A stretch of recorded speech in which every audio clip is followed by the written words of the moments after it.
धर्म प्रेमी बंधुओं, आप सभी को जय जिनेंद्र। मेरे इस चैनल में आपका स्वागत है। आप सभी का बहुत सहयोग मिल रहा है। आप सभी चैनल को लाइक करें, सब्सक्राइब करें, शेयर करें, ताकि अधिक से अधिक लोगों तक यह जैन धर्म के सिद्धांत पहुंच सके। और मोक्ष मार्ग का यह ग्रंथ 16 कारण अनुशीलन भावना का यहाँ स्वाध्याय चल रहा है। इसका स्वाध्याय आरंभ करने से पहले मंगलाचरण करते हैं। नरेंद्रम फणेन्द्रम सुरेंद्रम अधीशम सतेन्द्रम सुपूजे भजे नायशीशम मुनीन्द्रम गणेन्द्रम नमो जोड़ियाथम नमो देवदेवम सदा पार्श्वनाथम नमो देवदेवम सदा पार्श्वनाथम नमो देवदेवम सदा पार्श्वनाथम। बोलो चिंतामणि पार्श्वनाथ भगवान की जय। सर्वे श्रोता सावधानते श्रवन्तु। तो 16 कारण भावना के अंतर्गत 7वीं भावना साक्षी त्याग भावना का वर्णन चल रहा है और उसमें आगे बता रहे हैं कि तप साधना स्व कल्याण के लिए है, आत्मसिद्धि के लिए है, ना कि लोक प्रसिद्धि के लिए। जब स्व आत्मसिद्धि आत्म शांति के लिए तप का निर्णय किया है, फिर अन्य अपेक्षाओं को प्रवेश क्यों? जब साधक अपनी साधना में अन्य अपेक्षाओं को प्रवेश देता है, वहाँ उसकी अंतरंग साधना उपेक्षित हो जाती है और क्रोध आदि कषाय प्रबलता को प्राप्त हो जाती है, जिससे लोक निंदा, आत्मनिंदा, उभय निंदाओं को साधक प्राप्त होता है।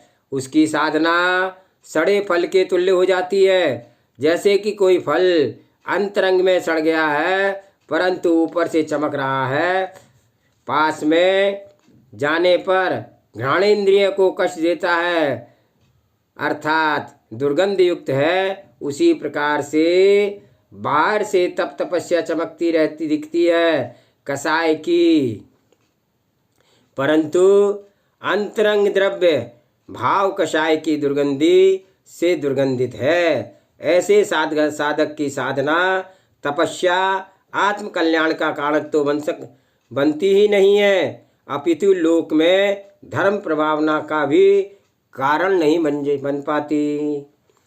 तपस्वी के तप तेज से लोक आलोकित हो, स्वलोक भी ज्योतिर्मय हो।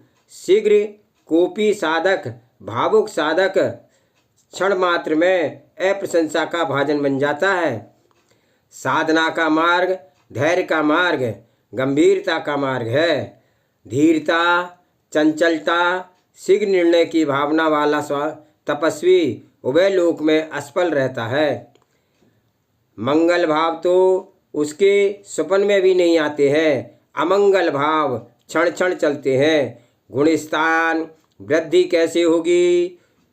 उनकी कारण विशुद्धि की वृद्धि का अभाव है।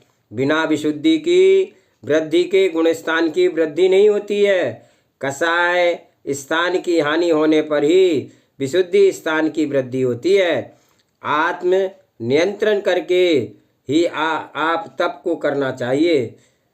जिनदेव का कहना है, आत्म नियंत्रण खोकर तप मार्ग को स्वीकार ना करें। यदि स्वयं पर कल्याण दृष्टि है तो मोक्ष मार्गी तो करुणा की मूर्ति होता है। विशिष्ट ध्यातव्य बात है, तपधारक के लिए इंद्रिय हानि ना हो। तात्पर्य समझना, इतना अधिक तप किया कि बिना विवेक के गुरुजनों की आज्ञा को ध्यान न रखते हुए मानो आज ही निर्वाण को श्री को प्राप्त करने वाला है। अरे भाई, संसार की स्थिति तो धीरे धीरे न्यून करते हुए मोक्ष की प्राप्ति होती है, तथा संसार की स्थिति कम बाह्य तप को साथ निज ध्रुव गायक स्वभावी भगवान आत्मा के आलंबन से ही होगी। जो साधक निज आत्मा ध्यान में लीन होता है उसकी संसार स्थिति अल्प हो जाती है। अल्प करते करते जीव भवांतर में मोक्ष को प्राप्त कर लेता है। एक ही भव की साधना मोक्ष भेज दे ऐसा कोई नियम नहीं है। साधना के मार्ग में साधक की प्रज्ञा प्रशस्त होना अनिवार्य है। तुच्छ बुद्धि वाला विशाल सोच नहीं रखता। हठ धर्म कोई मोक्ष मार्ग नहीं है। धीरे धीरे प्रतिज्ञा करे तब साधना को बढ़ाए। एक साथ लंबे उपवास की प्रतिज्ञा ना करे। कर भी ले तो गुरु आज्ञा का से प्रत्याख्यान को छोड़ा भी जा सकता है। इंद्रिय विफलता आ रही है, प्राण विसर्जन की स्थिति आ रही है तो ज्ञान लोचन के से आलोचना करे कि मरण करके अव्रत दशा देव पर्याय श्रेष्ठ है कि दीर्घ समय तक मनुष्य पर्याय में आत्म साधना कर संसार की स्थिति को शून्य करना श्रेष्ठ है। असमय में मरण करके परिणाम संक्लेशित हो गए तो देव दुर्गति भी हो सकती है। उच्च परिणामों से स्वर्ग भी चले गए तो वहाँ देवियों और स्वर्गा सुख में लिप्त होकर के सम्यक की विराधना हो गई तो संसार की स्थिति अधिक होगी कि न्यून। इस प्रकार विचार करें, क्रम से तप बढ़ाते जाएं। कुछ साधक मात्र उपवास तप को ही महत्व देते हैं, ध्यान आदि को गौण क्या अभाव ही कर देते हैं। यह बहुत ही बड़ी भूल है। उपवास इतने करें जिससे कि ध्यान, स्वाध्याय, प्रतिक्रमण आदि क्रियाएं स्वस्थ हो सकें, इंद्रिय हानि ना हो। अधिक तप साधक ने किया जैसे उपवास, काया क्लेश आदि, सूर्य के सामने कायोसर किया और ऊष्मा के कारण शरीर विटामिन की कमी हो गई, नाना प्रकार के रोगों के आक्रमण कर दिया। अब शरीर में चलने तक की सामर्थ्य नहीं रही। सारी साधना का काल विफल हो जाने लगा तो क्या विशेष उपलब्धि रही। नेत्रों की ज्योति मंद हो गई अथवा ज्योति नष्ट हो गई, अन्य इंद्रियों की विफलता आ गई। तब विचार करो कि मूल गुण के पालन कैसे होंगे। इसलिए आगे वचनों पर ध्यान दें। यथाशक्ति तप करो, शक्ति है तो पूर्ण तप करो, तप करने का निषेध नहीं है। विवेक पूर्वक प्रज्ञा चक्षु को खोल करके तप करो। अन्य की तपस्या देखकर नहीं, अपनी शक्ति को देखकर तप करना चाहिए। स्वशक्ति, वीर्यान्तराय, कर्म का क्षयोपशम जानना चाहिए। यदि क्षयोपशम प्रबल है तो पूर्ण रूपेण तपस्या करो और क्षयोपशम क्षीण है तो तपस्या अपनी योग्यता को देख करके करो। देखा देखी तपस्या नहीं होती। यदि देखा देखी तपस्या किया तो शक्ति क्षीण हो थी तो शरीर भी क्षीण हो गया और अनेक रोगों से पीड़ित हो गया। फिर स्वयं ही विचार करो तपस्या कहाँ होगी। इसलिए यहाँ पर समझा रहे हैं, इंद्रिय विकलता ना आने पाए, मूल गुणों में दोष ना लगे, हमारा जीवन अन्य किसी से भारभूत ना लगे, संपूर्ण चर्या स्वस्थ रहे, विशुद्धि की वृद्धि प्रतिक्षण होती रहे, कसाय भाव क्षीण हो जाए, गुरुजनों के प्रमोद भाव वर्धमान होता रहे, अशुभ ध्यानों से आत्मरक्षा होती रहे। ऐसी तपस्या प्रतिक्षण करो, करना ही चाहिए। साधक अपनी साधना को इतनी सावधानी पूर्वक साधता है जिससे कि योग की हानि न हो। जो योग धारण किया वह पूर्ण हो, मध्य में नष्ट ना हो, चाहे शीत योग हो, चाहे ग्रीष्म योग हो एवं वर्षा योग हो। तीनों योग शांति भाव से उत्साह पूर्वक पूर्ण हो। धन्य धन्य धन्य है वे योगी जो मास, चतुर्मास, अयन वर्ष की साधना निष्कंप भाव से करते हैं, किसी भी प्रकार से योग में हानि नहीं लाते हैं अथवा मन वचन का त्रियोग की शुद्धि पूर्वक तपस्या करते हैं। तीनों में से एक भी विकृति नहीं होने देते हैं। उन्हें बोध है कि त्रियोग शुद्धि है तो तपस्या सुफलकारी है। त्रियोग में किंचित मात्र भी विकार आ गया तो उत्साह भंग हो जाएगा। उत्साह रहित कोई भी कार्य श्रेष्ठता को प्राप्त नहीं होता है। साधक को ऐसी तपस्या करनी चाहिए जिसमें स्वयं का उत्साह जागृत हो तथा लोक में आपकी साधना तपस्या की भूरी भूरी प्रशंसा होती रहे, जिससे श्री जिनदेव के शासन की महामहिमा जागृत होकर के ख्याति को प्राप्त हो। ऐसी तपस्या नहीं करना चाहिए जो वैराग्य शून्य हो, वीतराग धर्म की हानि का कारण बने, लोक में अनावस्था भाव उत्पन्न होने लगे।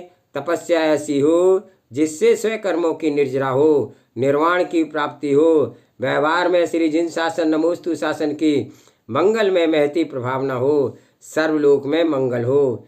यथार्थ में तप है क्या, ऐसा प्रश्न स्वयं के अंदर प्रकट करो। जब तक सम्यक चित्र उत्पन्न नहीं होंगे तब तक सम्यक साधना भी उत्पन्न नहीं होगी। तप कोई अंधविश्वास रूढ़ी मात्र नहीं है, तप एक सम्यक विज्ञान है। वर्षा से उत्पन्न कीचड़ को सुखाने के लिए प्रचंड धूप का तेज चाहिए। जैसे बिना सूर्य के तेज प्रकाश से पंख नहीं सूखता है, वैसे ही बिना तप के तेज से तेज करदम नहीं सूखता है। तप के तेज से आत्मा में लगा कर्म करदम्ब सूख करके निर्जरा को प्राप्त होता है। जो जीव अंतरंग बहिरंग तप के अभाव में सिद्धि चाहते हैं वे पूर्ण अज्ञ जीव हैं। निश्चय की दृष्टि से उपेय तत्व का बोध किया जाता है, वस्तु स्वभाव का निर्णय किया जाता है, सो लेना चाहिए। उपेय के मात्र जान करके श्रद्धान कर प्राप्त नहीं किया जा सकता। जानने व श्रद्धान करने के साथ आचरण भूत पुरुषार्थ भी किया जाता है। जो पुरुषार्थ है वह उपाय है, उपाय के अभाव में उपेय की प्राप्ति असंभव है। उपाय की भूतार्थता जाने बिना और उपाय में संलग्न है वे सभी अज्ञ हैं। जो उपेय को जान करके उपाय नहीं कर रहे हैं वे भी अज्ञानी हैं। उपेय निर्वाण है तो उपाय निर्वाण मार्ग है। रत्नत्रय धर्म है। शास्त्रों के अध्ययन से रत्नत्रय धर्म 12 तपों का स्वरूप जाना जाता है और उनके जानने मात्र से कल्याण नहीं होता। कल्याण तो धर्म तप के धारण और पालन करने से होगा। मिथ्यात्व शून्य होकर के जो तप करता है वही शिवत्व को प्राप्त होता है। संप्रति कुछ जीवों के अंदर एक विषय गृहीत करा दिया है कि तत्व ज्ञान करो, मोक्ष समय पर ही हो जाएगा। अरे भैया, समय भी आएगा तब तदनुकूल पुरुषार्थ करोगे। बिना पुरुषार्थ के किसी भी विषय का समय नहीं आता है। जो शिवत्व को प्राप्त हुए हैं, हो रहे हैं, विदेह क्षेत्र में और भविष्य में होंगे, वे सब सम्यक उपाय करके ही हुए हैं, हो रहे हैं और होंगे। तत्व ज्ञान मात्र से कल्याण नहीं है। तत्व ज्ञान विहीन एक का भी कल्याण नहीं है, यह ध्रुव सत्य है।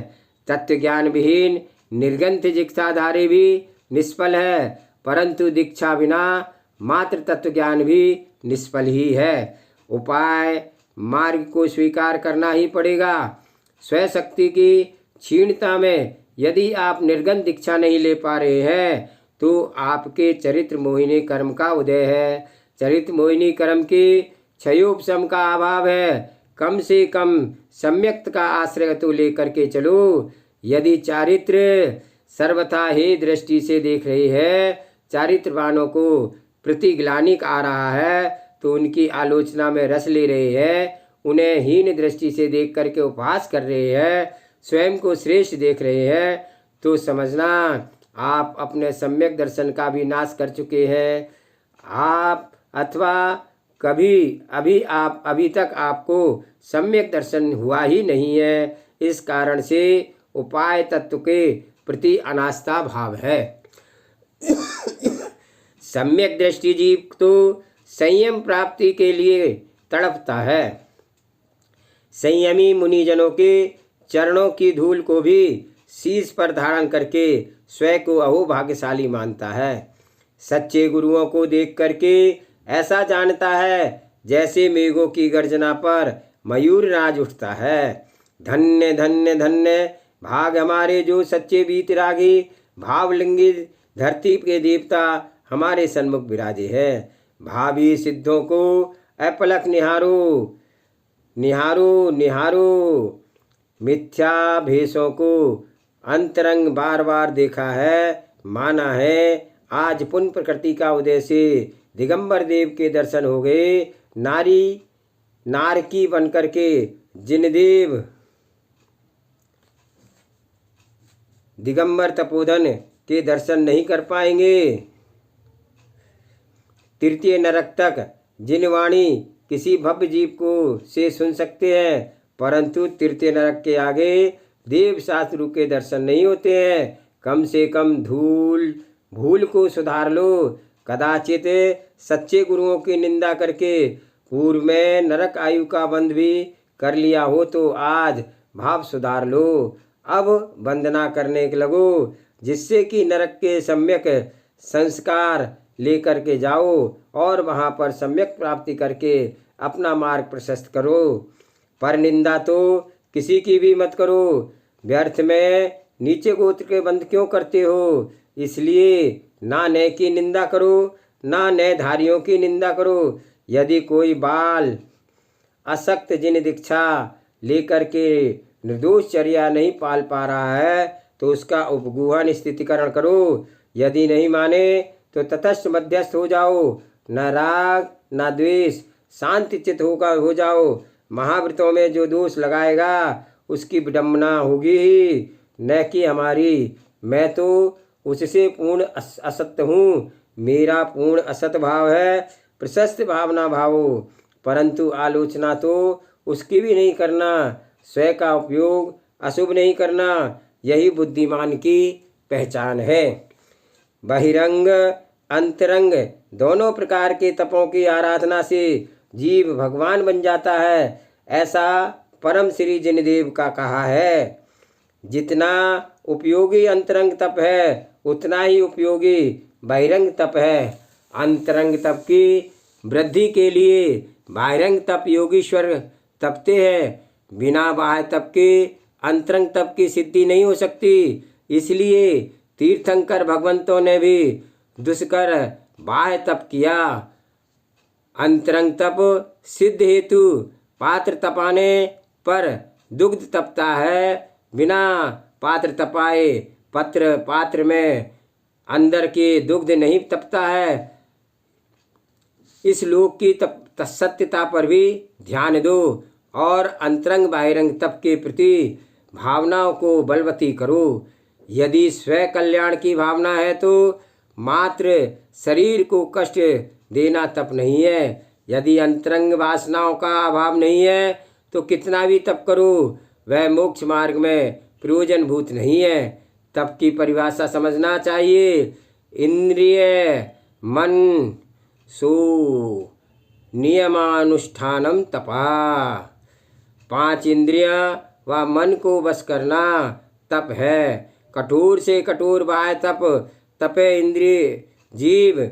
यदि मन इंद्रिया वश नहीं किया, इच्छाओं का दमन नहीं किया तो शरीर क्रस करने से कोई मोक्ष नहीं जाता है। बढ़ती आशाओं को नियंत्रण करना सीखना चाहिए, फिर तप मार्ग में आना चाहिए। स्वयं के वैराग्य का बोध नहीं, तपस्वी कैसे? तपस्वी मार्ग का उपासना हो, इसलिए वैराग्य विचार करके ही तप धारण करना उचित है। यह सत्य है जैसे मिट्टी के बिना घर, अग्नि के बिना भोजन, तृण के बिना रस्सी और माँ के बिना संतान का जन्म नहीं होता है, उसी प्रकार से तपस्या के बिना कर्मों की निर्जरा नहीं होती है। कर्म निर्जरा के प्रबल हेतु अंतरंग बाहिरंग तप करना ही है। ज्ञान प्राप्ति के लिए प्रतिक्षण बालक बनकर रहना चाहिए। तप धारण करके समय प्रतिक्षण वृद्धि बना करना रहना चाहिए। आयु कर्म को आपने नहीं देखा, जीवन का अंत किस क्षण आ जाए। प्रातः मध्य शाम जब तक शरीर में स्वस्थ है, इंद्रिय अपना कार्य करने में पूर्ण समर्थ है, हे उपाधि का सम्यक निर्णय करने की निर्मल प्रज्ञा है, तब तक तप धारण कर लेना। वृद्धावस्था में संसार का कार्य करने की शक्ति नहीं रहती, तब शरीर के कार्य को छोड़ दिया, तब वहाँ मोक्ष मार्ग का निर्दोष तप साधना कहाँ है, मात्र श्रम है। तब तप मात्र आश्रव का ही कारण नहीं। तप को जिन शासन में आश्रव के हेतु में नहीं रखा है, जो व्यक्ति तप से आश्रव मानते हैं, ऐसा मान करके तपधारियों के प्रति उदास भाव रहते हैं, उन्हें अभी आश्रव तत्व का सम्यक बोध नहीं है। विचारे आश्रव तत्व की भूल से युक्त है। मन वचन काय के निमित्त से आत्म प्रदेशों में जो परिस्पंदन है वह योग कहलाता है। योग के निमित्त से आश्रव होता है। शुभ से पूर्ण आश्रव, अशुभ से पापाश्रव होता है। जब आश्रव और द्रव्य आश्रव की विविक्षा का कथन करते हैं, तब भाव आश्रव के कारण में तप को नहीं रखा आगम में, न ही द्रव्य आश्रम के कारणों में आश्रव के कारणों में तप को रखा है।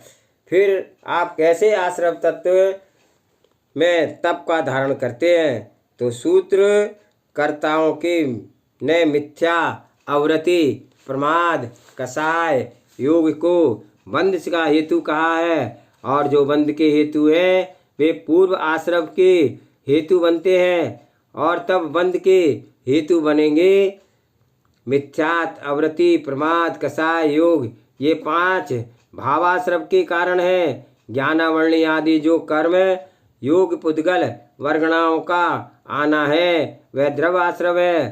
फिर एकांत से तप का आश्रव बंध तत्व को डालने की विपरीत बुद्धि कैसे? हाँ, प्रशस्त योग के निमित्त से प्रशस्त आश्रव भी तप के बल में होता है। शुभ योग निमित्त बनता है। रत्नत्रयधारी को तप आश्रव का भी कारण नहीं, तप तो संवर निर्जरा का ही कारण है। आचार्य प्रवर उमा स्वामी महाराज ने तत्वार सूची में कहा है, तपसा निर्जराचय।